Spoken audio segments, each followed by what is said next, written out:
The Price of a Single Strand, a Historical Narrative. Prologue. The Year the River Ran Red. The year was 1867. The air in Delta, Louisiana was thick and sweet with the smell of newly turned earth and the lingering metallic tang of an old dying war. Not a decade had passed since the cannons had fallen silent, but for the millions of people who had been property until just 2 years prior, the fight was only just beginning. Down by the Mississippi River, where the bank was slick with red clay, an extraordinary thing happened on a January morning. A child was born to Owen and Minerva Breedlove, 2 sharecroppers scratching a life out of land they didn't own. They named her Sarah. It sounds simple, a birth, but consider the arithmetic of her life. Sarah was the first child in her immediate family not to be born into slavery. Her parents, her older siblings, all chattel. She was the absolute dividing line. She was the $400, $500, $1,000 property investment that suddenly became a free, hungry mouth to feed. This single, miraculous fact would be the engine of her life, the raw, visceral understanding of what freedom meant, and the terrifying realization of how easily it could be lost. No songs were sung for this infant, no grand prophecies made. She would know hunger, exploitation, and widowhood by the time she was 20. She would learn to read only as an adult. Yet this infant, Sarah, carried within her the potential to become America's first self-made female millionaire, not by inheritance, but by sheer force of will and an invention born of desperation. The true story begins not with a bank account or a patent, but with a horrifying common reality of the late 19th century: baldness. Not the slow thinning of age, but a violent, sudden loss of hair that was epidemic in the impoverished, post-slavery communities of the South and Midwest. It was a crisis of dignity, and it would be the foundation of an empire. Part 1. The Making of Sarah. Chapter 1. 8 years, 1 crop, and a dream of dirt. Sarah Breedlove's childhood was a monotonous cycle defined by the cotton stalk. Her parents died when she was 6. Cholera, smallpox, exhaustion. The records are vague, the outcome clear. She was orphaned. She was bundled off to Vicksburg, Mississippi to live with her older sister Lavinia and Lavinia's husband, Jesse Powell. Life in Vicksburg was a brutal apprenticeship in survival. By the time she was 8, Sarah was a laundress. Think of the laundress in 1875. This was not a delicate domestic task. This was industrial, punishing labor. It was hours spent over boiling vats of lye soap, the steam scalding her lungs, the harsh chemicals eating the skin off her hands. It was the back-breaking, relentless repetition of rubbing clothes on a metal washboard until the fibers thinned and her spirit frayed. Fact check 1. The laundress's burden. In a time when most white women were barred from working outside the home, and African-American men were locked into low-wage agricultural or service jobs, laundry was one of the few urban economic footholds for black women. It was essential work, but it was dehumanizing. It paid pennies and stole years off their lives. Young Sarah, small and wiry, hauled water, stoked fires, and faced the indignity of waiting for her meager pay from white families who often treated her as invisible. The scent of lye, sweat, and cheap starch became the perfume of her youth. But the work taught her 2 things that would prove invaluable: the power of service and the value of a dollar earned by one's own labor. It was a world away from the gilded mansions and new skyscrapers of New York and Chicago, but the ambition Sarah nursed was no less grand. It was a simple, profound dream: ownership. She wanted enough money to buy her own plot of dirt, a patch of land that no boss, no former master, and no landlord could take away. At 14, to escape the severity of her brother-in-law, she did what was customary. She married. She chose Moses McWilliams. We know little about Moses, except that he gave Sarah a daughter, Lilia, in 1885, and that he was dead by 1888. A life defined by brevity and tragedy. Now, at 20 years old, Sarah was a widow and a single mother, working 12-hour days over a hot tub, her hands raw, her soul weary. And Chapter 4. Denver, the Crucible of Capitalism. In Denver, Madam Walker focused not just on the product, but on the process, the ritual. Her initial product was Madam Walker's wonderful hair grower, but the system was much more than the ointment. It was a complete regimen that included a specialized comb, the heating comb, and a series of shampoos, conditioners, and styling pomades. Crucial innovation, the heating comb, or the hot comb. While she didn't invent the iron that was heated on the stove, she perfected its application for the specific textures of African American hair. This tool allowed for the hair to be straightened and styled in new ways, a process that provided an aesthetic that was both desired and commercially viable.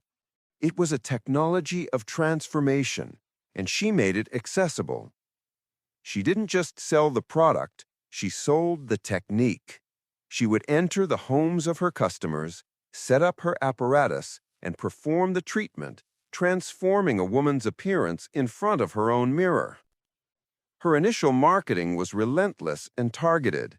She placed ads in black newspapers featuring her own before and after photos, the woman with the patchy scalp and the woman with the flowing, coiffed hair. The imagery was powerful. It promised transformation, health, and a respectable appearance. She was selling directly to her community, using the very structures of Black America, the churches, the women's clubs, and the lodge meetings, as her distribution network. But the demand was quickly outstripping her kitchen production. She needed scale, and she needed an army of sales agents. The visionary turn, creating the agent network. Madam Walker realized that the most effective way to sell to Black women was through Black women. She tapped into the very despair she had once felt, the lack of opportunities for Black women in the American economy. She began recruiting what she called her Walker agents, or hair culturists. These women were more than sales representatives. They were missionaries of self-improvement and economic independence. They were trained not just in how to apply the product, but in hygiene, etiquette, and business principles. They were given a clear path to earning an independent income, a monumental opportunity in an age where most Black women were limited to domestic service or farm labor. Madam Walker ensured that they received high commission rates, making the work genuinely rewarding. She was not just selling hair growth, she was selling economic freedom. She famously said, "I got my start as a poor washerwoman, and I went on and established my own business."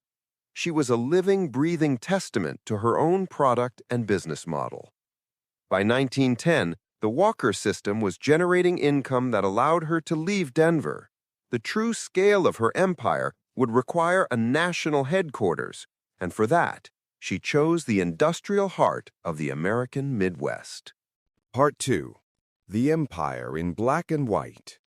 Chapter 5. The Indianapolis Pivot and the Factory Floor.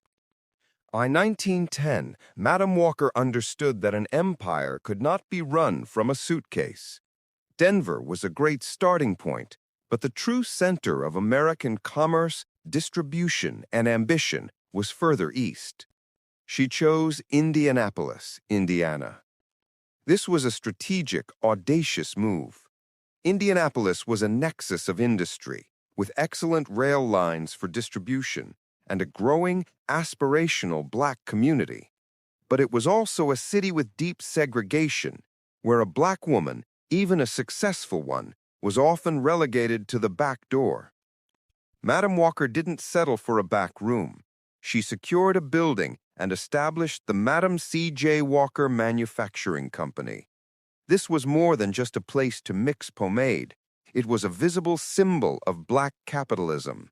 She replaced her kitchen equipment with industrial mixers and production lines. Fact check 2. Scaling up. The challenge of capital was immense.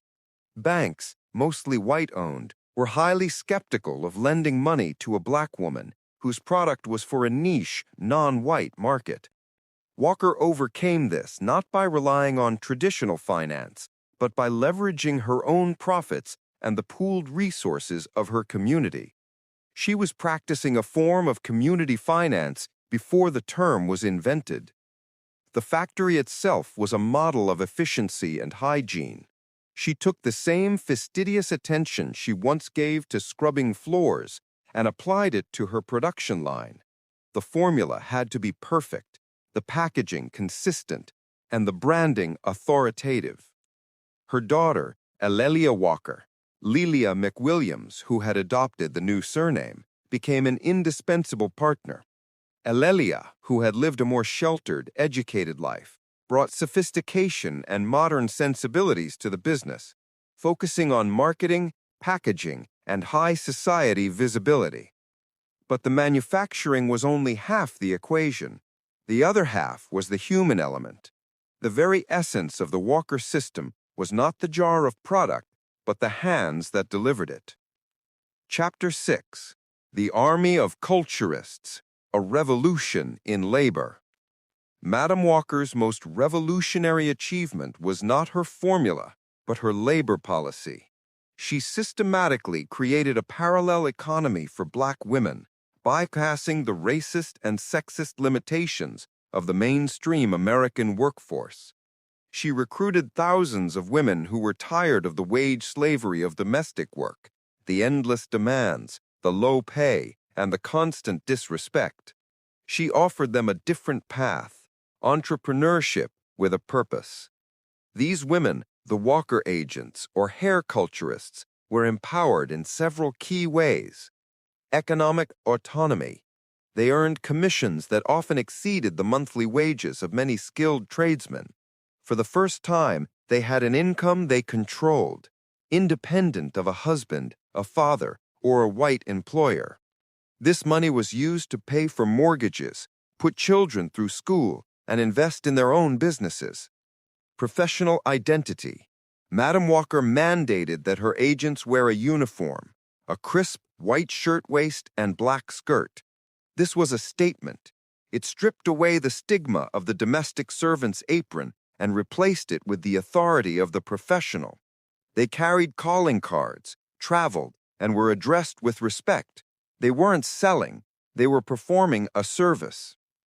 Education and standardization. To ensure quality and professionalism, Walker established Lelia College, named after her daughter, in Indianapolis. This was a place for training and accreditation.